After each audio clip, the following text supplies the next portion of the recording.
right, hey everybody, I'm back. It's Kate, and I have my book with me right here. So we're gonna read probably chapters 3 and 4 right now. We'll see how far I get. But yeah, just let me know in the comments what you're thinking, what you want me to do. If you think this is better than just doing lives, I think it will be better, but we'll see. All right, so chapter 3 is called Virginia Lee. Oh shit! I just lost my place. 1 second. I think this is it. There we go. I think that's it. Yeah. Okay. Chapter 3, Virginia Lee. That is her name. In my earliest memory, my Uncle Speed scoops me into his arms and sits me on the bare back of his favorite horse. I am 3 years old, and it seems as if I am a mile off the ground. I grab a fistful of the horse's mane, steadying myself. I love how it feels up here, but I don't get to stay very long. My mother is worried that I'll fall, and she scolds my father's eldest brother for putting me in danger. My first horseback ride is brief, but it changes me. From then on, I'll be obsessed with animals, particularly horses. My nose is running again. All right. To hear my relatives talk, ours is a proud family of athletes, cowboys, and war heroes. Dad always liked to tell the story of how he and his brothers got their names.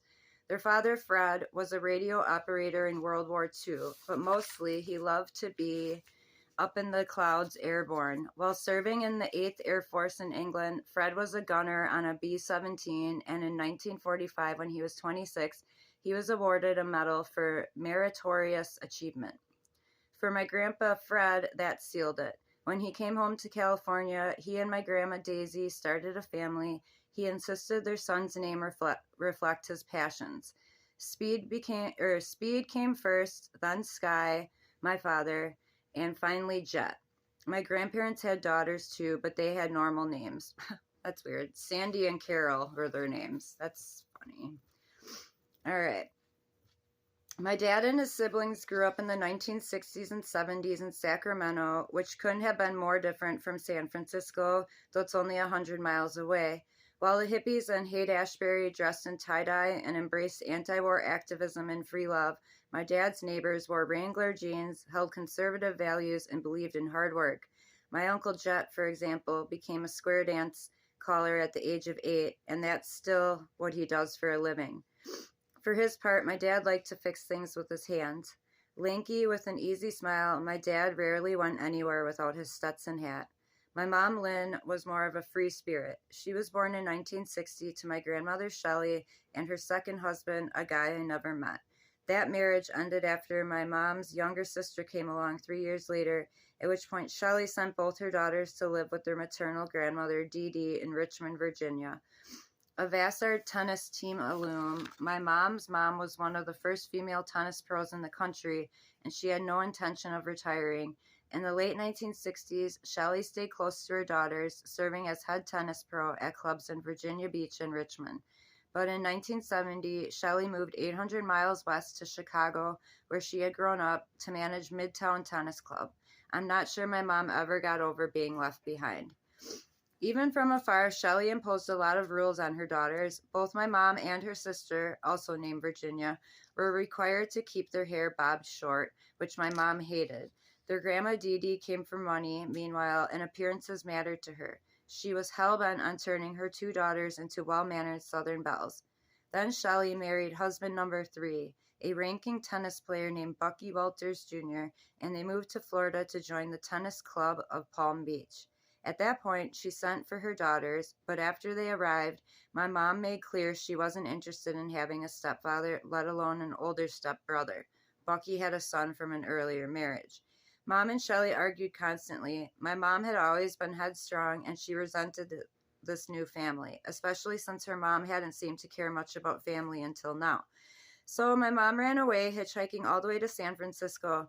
I don't know much about what that trip was like, but I do know that she started calling herself a hippie, let her red hair grow long and wild. By the age of 16, she had gotten married to an army man named Craig, and they soon had a son, Danny. By 17, Mom was divorced and sharing an apartment with another single mom. She had her hands full, but somehow she finished high school. Then one afternoon, while buying Danny a soft-serve cone at Dairy Freeze. Mom met Sky Roberts, a cute auburn-haired boy in a big hat. They were both smitten, or so I've always been told. Sky loved Lynn's shiny mane of hair, her freckled skin, and her big, toothy smile. Lynn liked how Sky swaggered when he walked, and how he wasn't put off by her already having a kid. Later, my dad would grow a beer belly and develop what I've come to think of as the Roberts nose, wide at the base and bulbous at the tip. But back then, he was long and lean, with a close-cropped beard and mustache. Mom couldn't stay away. From the start, Dad treated Danny as his own. He also said he wanted more children, which tugged at my mom's heart. Maybe she thought they could make a family that was better than the fractured one she'd come from. So in December 1982, my parents married at St. Lutheran's Church in Elk Grove, just south of Sacramento. 8 months later, they had me, Virginia Lee Roberts. Everyone called me Jenna.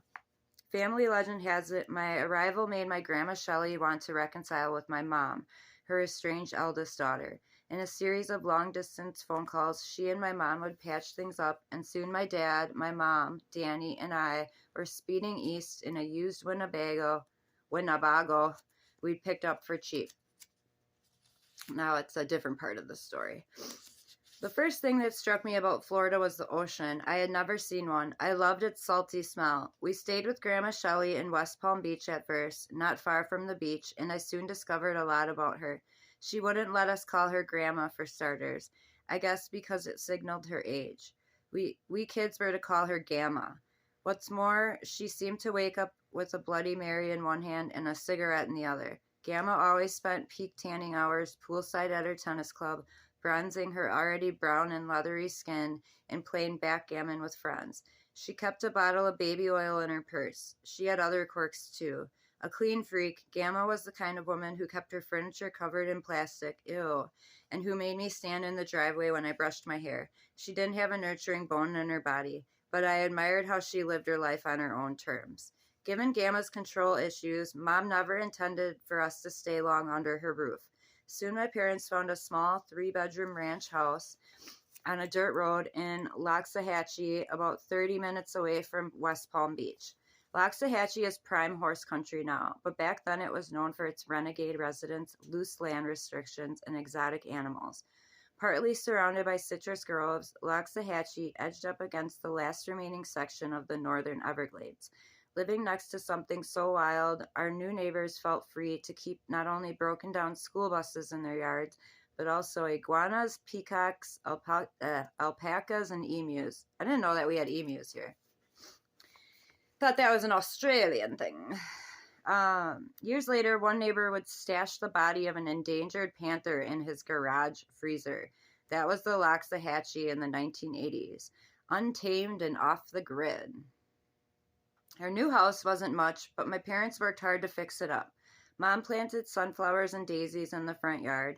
Dad seeded a lawn, built a shed, and raised a barn. And me, in the daytime, I explored the woods that bordered our land.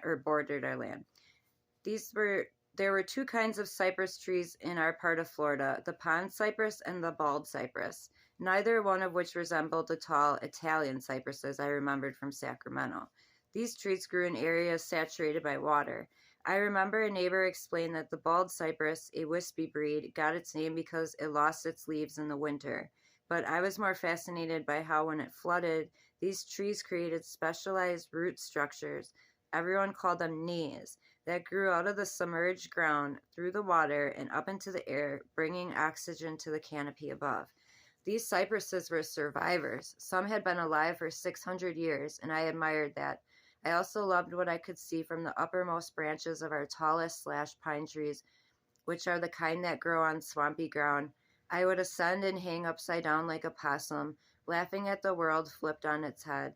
I got so good at climbing that my parents began calling me Peter Pan. I couldn't fly, of course, but I had the fearlessness and confidence of someone who could. A month after I turned 5, Mom put me in kindergarten at Haverhill Baptist Day School.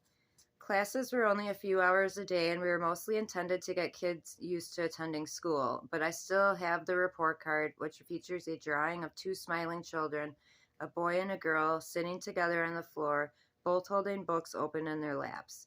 I remember the delight I felt as I learned to read that fall, and how amazed I was to learn that there is a place called a library where anyone could go to borrow books